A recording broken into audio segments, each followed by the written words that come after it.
Merhaba arkadaşlar, bugün pratik tahinli kurabiye yapacağız. 2 su bardağı tahin, 1 su bardağı sıvı yağ, çekilmiş ceviz içi, toz şeker, baklava hamuru ve tepsimize yağlı kağıdımızı hazırlayıp işlemimize başlıyoruz. Bir kaba 2 su bardağı olan tahinimizi ekliyoruz. Tahin 2 su bardağı olabilir, 2 çay bardağı olabilir, fincan olabilir. Tercihen elinizdeki hamura bağlı.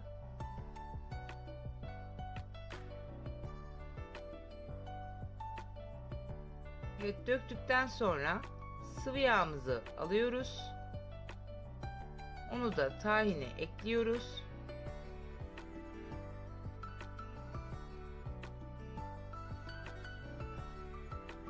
Ve iyice birbirine karıştırıyoruz. Hani başında da demiştim, tercihe bağlı, elinizdeki hamura bağlı. Ölçümüz 2'ye 1. 2 tahin ise bir ölçüde sıvı yağ oluyor. Yani illa 2 bardak su bardağı dediysek bu şekilde kullanmanıza da gerek yok. Bu dediğim, en başında söylediğim gibi çay bardağı olur, fincan olur. Tercih size kalmış. Güzelce harmanladık. Evet, karışımımızı bir kenara aldık ve hamurumuzu açıyoruz. Hamurun yırtık olması hiç önemli değil. Özellikle değiştirmedim, sizlerin de görmesi açısından. Tahini güzelce hamurumuzun üzerine döküyoruz.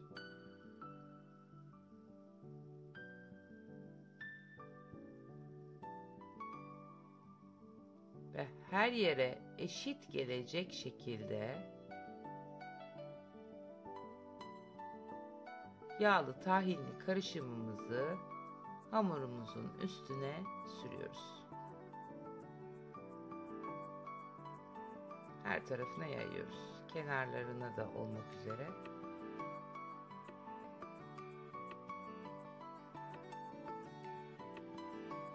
Bol miktarda kullanıyoruz.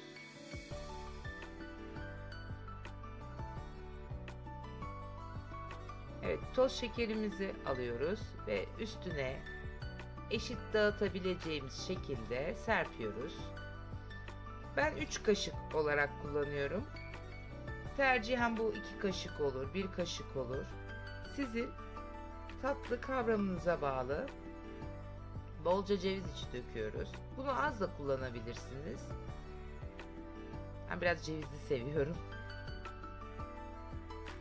Tekrar ikinci hamurumuzu alıyoruz. Ve ceviz döktüğümüz hamurumuzun üzerine kapatıyoruz.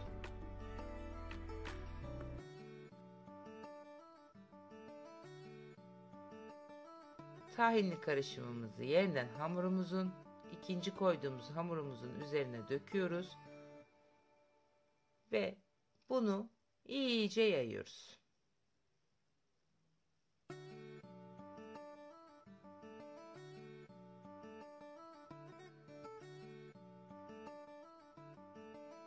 Yine eşit şekilde her tarafına gelecek şekilde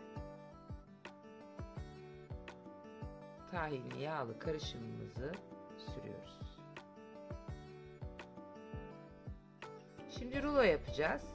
Güzelce bir köşesini katlıyoruz ve rulo yapmaya başlıyoruz. Bu esnada ne çok gevşek olacak ne çok sıkı olacak.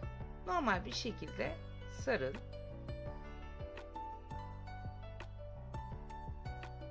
Ve kesmeye başlıyoruz.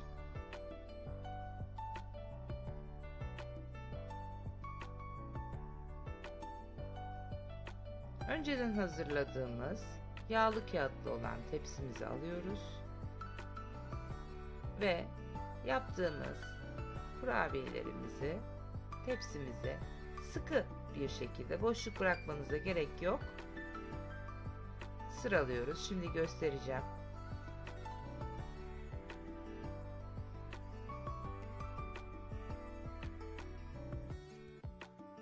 Evet, sıkı ve boşluk yok gördüğünüz gibi. Tekrar ikinci hamurumuzu alıyoruz. Aynı işlemi burada da uyguluyoruz. Ve bu şekil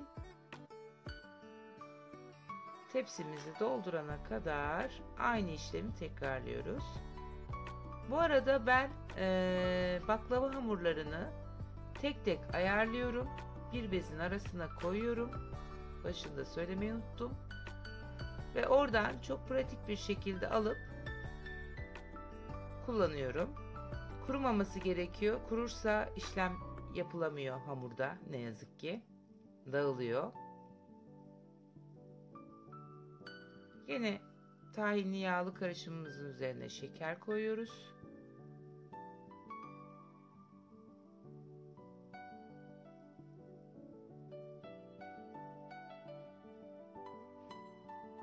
Ceviz içimizi ekliyoruz.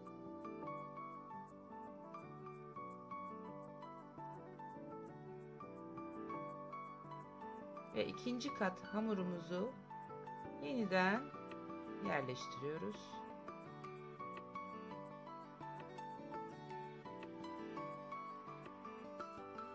Ve tahinimizi yeniden döküyoruz.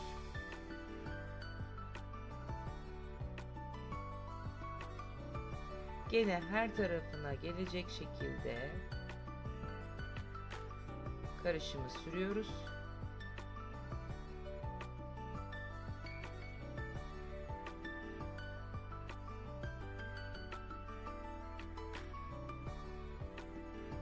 Ve aynı şekil katlıyoruz.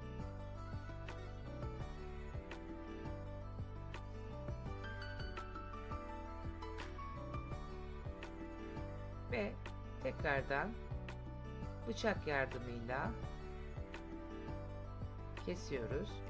Bu arada fırınınızı tepsinin yarısına geldiğinizde 180 dereceye ayarlarsanız, alt üst fanlı, fansız, yani fırınınızı nasıl kullanıyorsanız ona göre ayarlayın. 180 derecede pişecek hamurlarımız. En başında da demiştim, boşluk bırakmanıza gerek yok. Sıkı bir şekilde yerleştirebilirsiniz. Şimdi tam ölçüsünü gösteriyorum. Bu şekil fırınlıyoruz. Üstü kızarana kadar pişiriyoruz. Afiyet olsun. Kanalıma abone olup beğenirseniz çok memnun olurum. Teşekkür ederim.